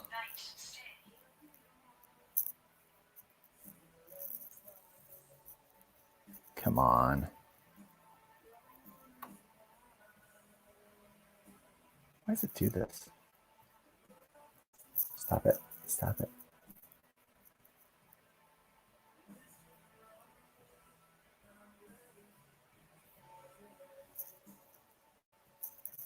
Okay. I promise. I'll get it done. I promise I will.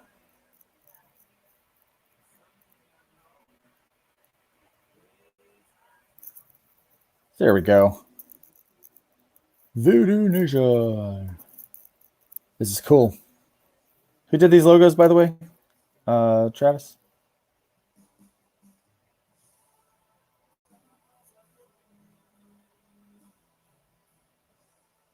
Sell it to Rick? Yeah.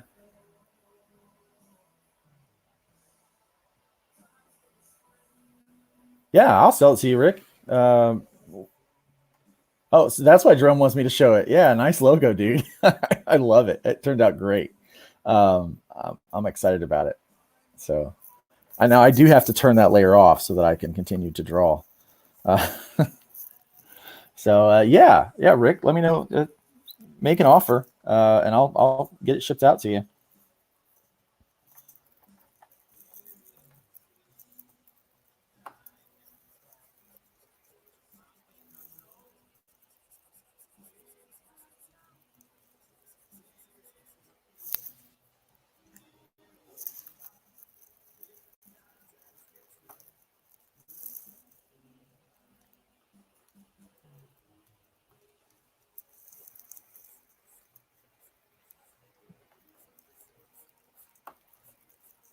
So some people will like cheat with this. Okay, let me show you kind of. So I'm doing these long stretch lines here, right? Some people cheat with that. They will hit it with a brush, hit shift, go all the way down the end, so it's a nice straight line. I think it's appropriate to do that sometimes, but not all times. So not all the times, not every of the time. Anybody here a Office fan?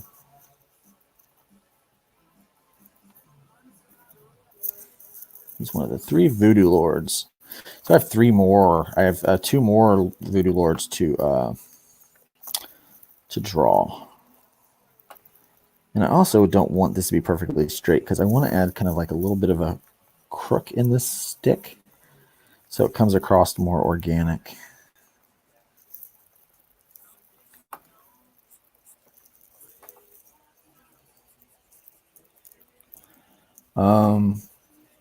I'm just going to predict right now this book's going to be internet famous.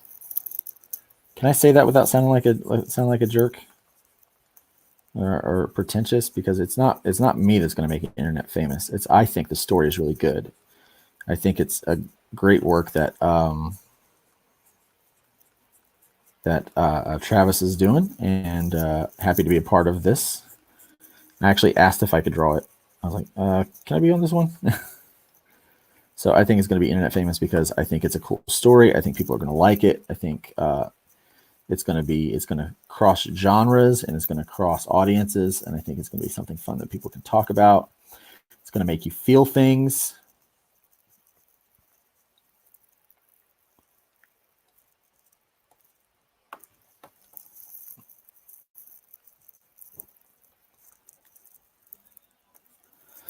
So here's something I do with my inks that not everybody knows. I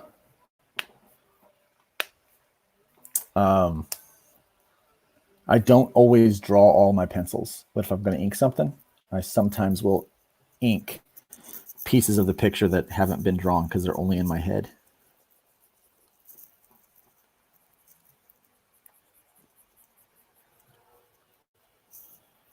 It will be Andy Circles famous. Yeah, I think so. I hope so. Hopefully more than that. I hope it, I hope writing and all the work that we're going to put into it, that it gets some accolades for the work we put into it. I mean, I'm certainly going to give it my best foot forward.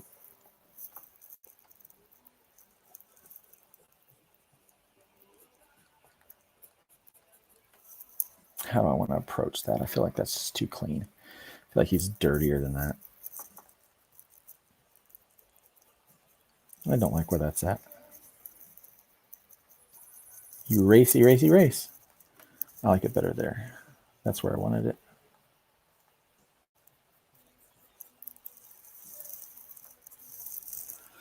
So he's got these stripes on his pants because I just felt like stripes was the way to go with this guy.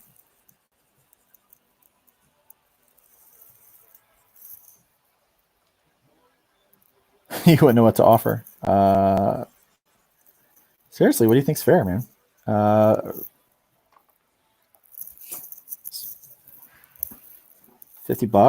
75, whatever. Just whatever, like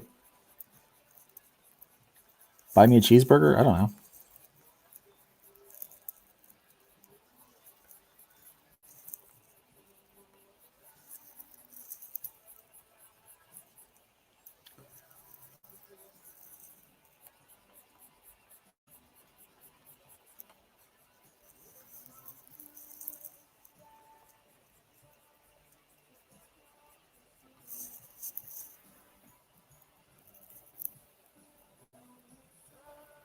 Yeah, Rick will tell everyone about it. It will. Yeah, I think it will be famous with Rick and his crew. This is I'm telling you, I think this is going to be a really cool book. And it's not just because my name's on it. My name's on it because I think it's going to be a really cool book. If I didn't think it was going to be really cool, I wouldn't have asked to be a part of it. Because that's how I am. I don't just take on jobs because I've got plenty of stuff to do. But I don't just take on jobs just for the heck of it. There's actually stuff I've turned down because I didn't think it was going to be, I didn't care to like take the time to work on it. It just wasn't speaking to me. Not that it was a bad project or anything, but it just didn't speak to me, and I didn't feel like I would be able to, like I had the passion enough to make it really awesome. But I feel that way about this. I think that I can.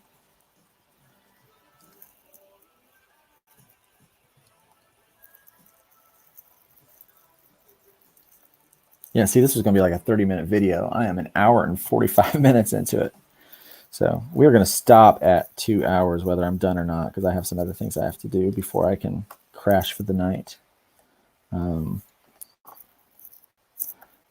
I'm getting really close to being done, so I think that I might be able to finish it.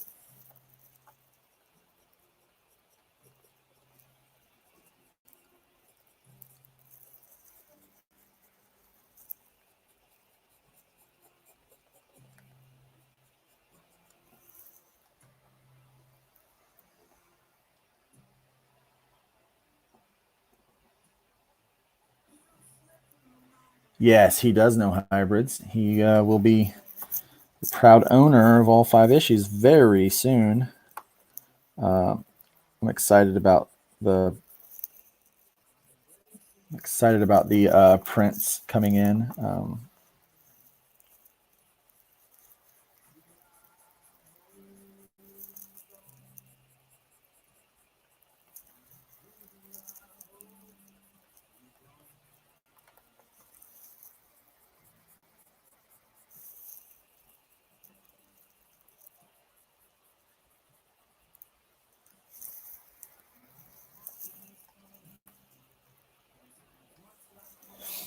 So then I also do this. I'll zoom out so I can look at it tiny. I was like, okay, so what am I wanting to do there? I want to clear this in a little bit.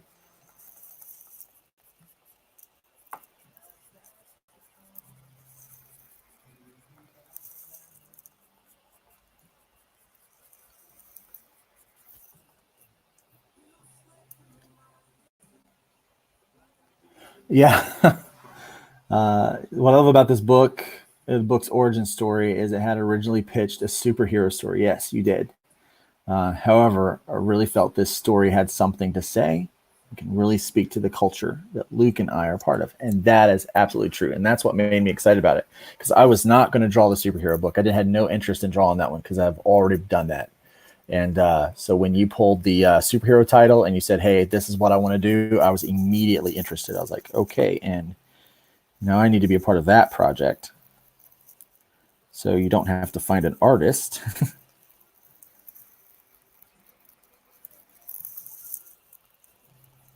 I just like all these scratchy lines. I like it real dirty and gritty in here.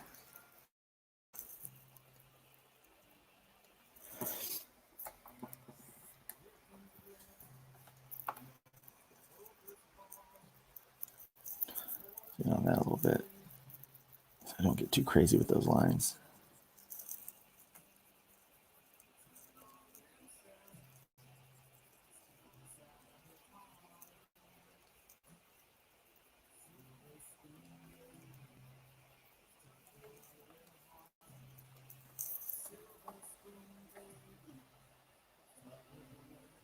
Yeah, it is very surprising. I agree. It's like it's especially with Starcross, we've got so many superhero books. It almost is white noise to do another superhero book right now. And so, like I said earlier when I first started doing this, I didn't draw a superhero book when I first started doing indie comics. I kind of always wanted to, but it wasn't. I really didn't work in the superhero genre at all until hybrids. But hybrids, you know, it took off and it's a fun story, and so I'm able to tell a superhero book in a different, not a standard way, with superheroes. So I like it in that sense because it's mine. I can do what I want with it, but the first book that I worked on was this one called Worst Day Ever. It was a rom-com. It had zombies, but it was a romantic comedy about this guy named Charlie who has the worst job and worst day ever every day. So imagine going to work dressed as a hot dog. That's bad enough, right? He's in the middle of the zombie apocalypse, and he is a sign boy for Bob's Big Dogs. And it's a cool story, and I really liked it. And a guy named Wesley Schomer wrote it. I had the concept, and he wrote it out for me. And I really liked it. But it didn't have the traction that the book Hybrids was getting. And so no matter how many times I tried to pitch it, you know, Hybrids always kind of snuck back in there and got the pitch.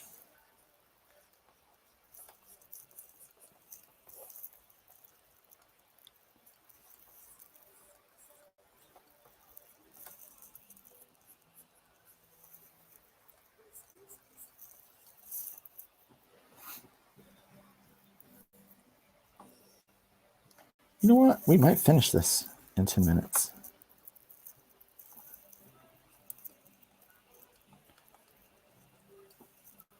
We'll be mostly done in 10 minutes.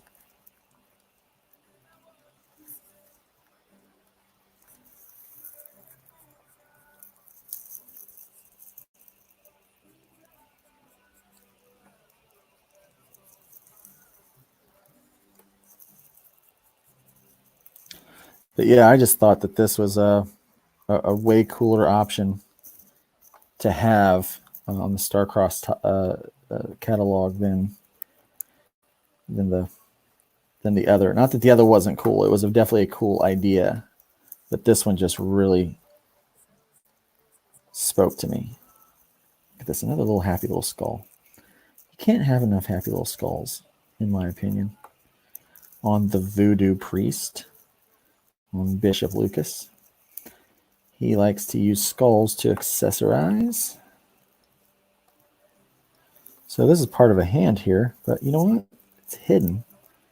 So it's just going to be some shaping with some shadows here.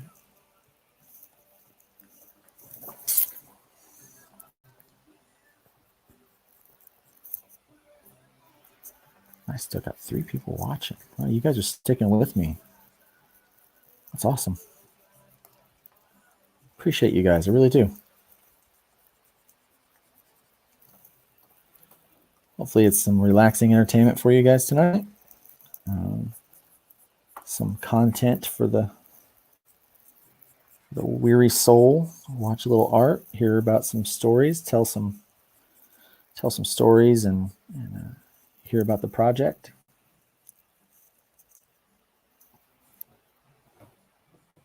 Yeah, no, you're always going to call them happy little skulls. He could be holding a voodoo doll. You should have said that like 10 minutes ago, Travis. It's the hand is inked. I could probably make that work out, but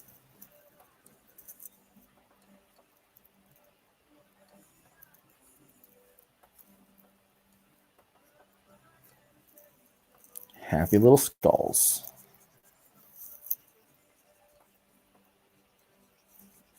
Happy little skulls.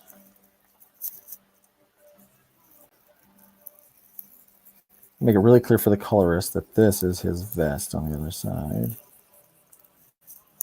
Let's add some texture into this staff.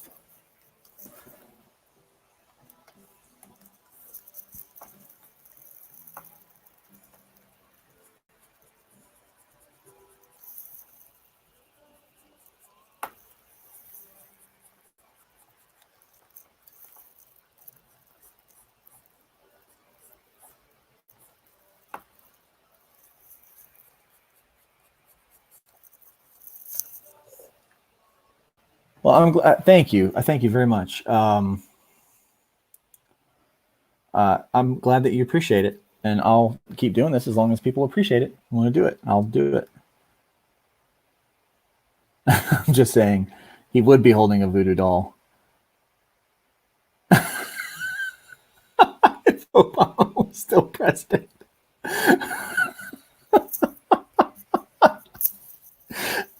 Dude, that's funny. That's so funny. Thank you for that. I needed that little laugh.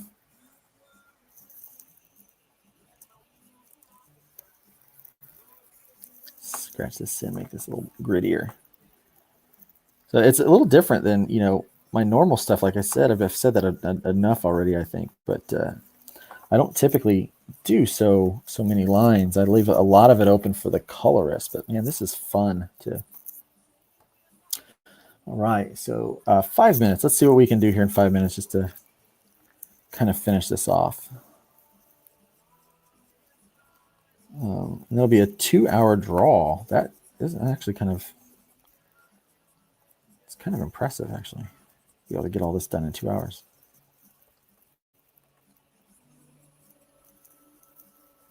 It's a job interview. Maybe, you know, it's like, hey, look, I am fast, reasonably good, and I'm very cheap.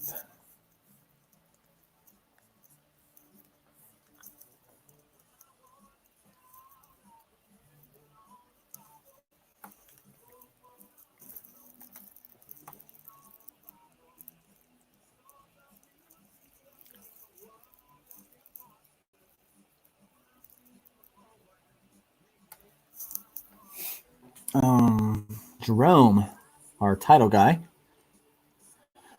something that also often close to the voodoo culture are chickens. Yes, and I got chicken bones. Like, you can't really tell if those are chicken bones, but those are chickens. The chicken bones there. And I tried to make this. I think this kind of looks a little bit like a mix of like an alien and a chicken, but it looks cool. I figure he could probably use that little part to hook people and kill them with it. And I might wind up changing this later in the comics to maybe a chicken head, like a chicken skull. I also didn't trace. That's right.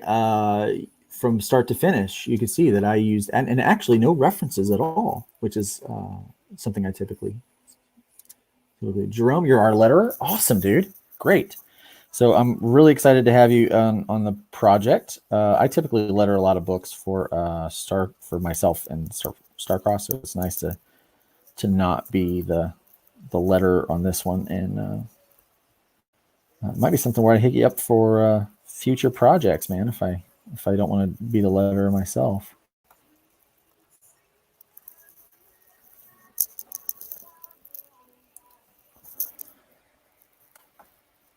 I might have whoever we choose to do the project. I'm going to have color this, okay?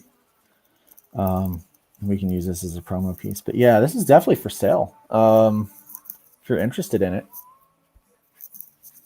like I said, just make an offer. I'm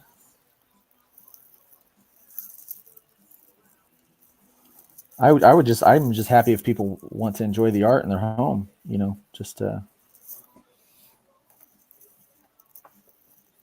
I'm glad that people want to appreciate it before I die.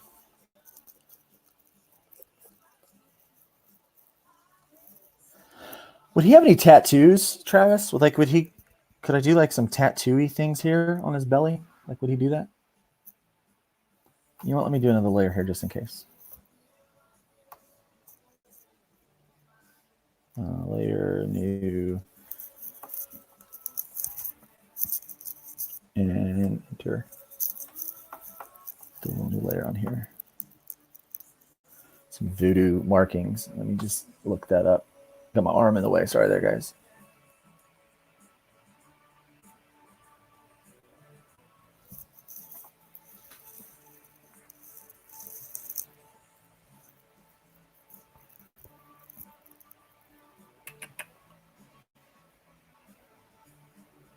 I'm just going to look up a voodoo tattoo. I don't even know if that's a thing. Man, my internet browser, my history is going to look weird. Yeah, okay. We got some options here.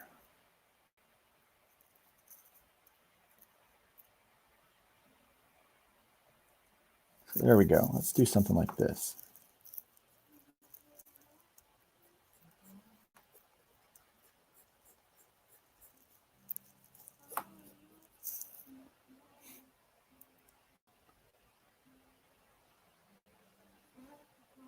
Yes, I agree. We want to keep those tattoos limited.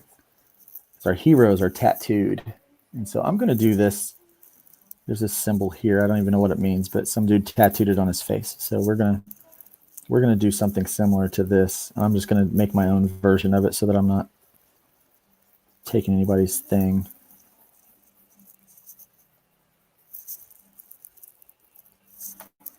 And something that's going to be easy to replicate over and over and over again.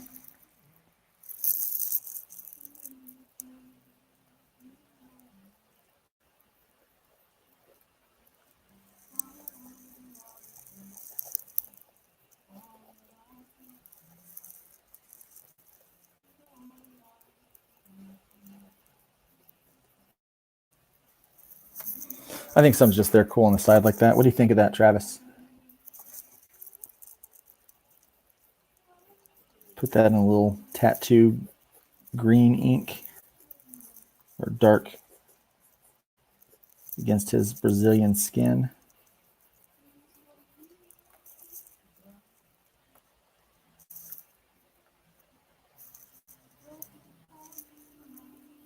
He was like, what's that mean? I said, I don't know. I Googled it. Because once again, I do not know any voodoo priest. So, well, we're at 2 hours. So let me just do this. And I think that is actually pretty well done. So I will get this off to a colorist as soon as we choose one.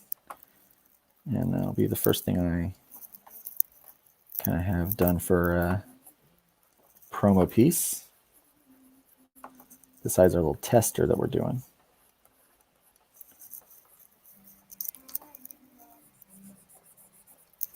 Just gonna move my brush size up to a 15 real fast so that I can.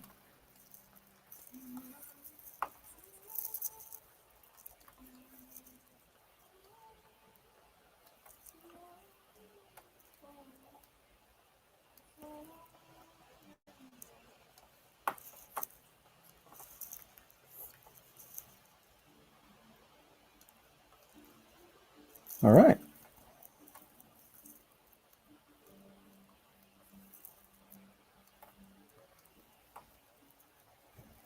So we are done. I could go through here and do this all night long. Just kind of find a little something extra to do to it. But, I'm going to treat this like I do most of my stuff and say when it's done, it's done. And I think that it is done. That tat works good. So let me do, back to the zoom. And there we go. And I'm going to put this back on there. And I'm going to select, I like this one right here. Command C. Oh, no. Command C. Command V. Transform. And then, nope, not like that. Multiply.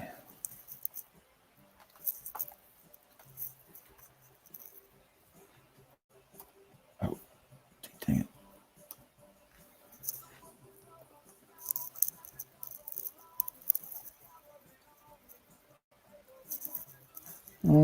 Up there. We'll do that there. Cool. Voodoo Nation. Oh, mouth triangles. It's not done yet. It will be now. Let's do the mouth triangles. I do like the mouth triangles. I added those on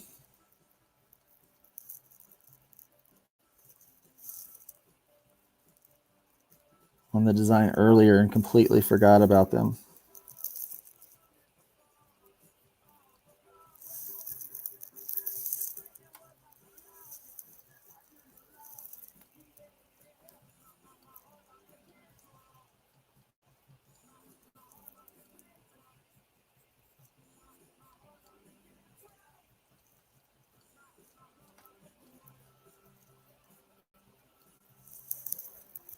That's what he was missing. Thank you, Travis. Now we are done. This is it. This is Bishop Lucas. So, and this is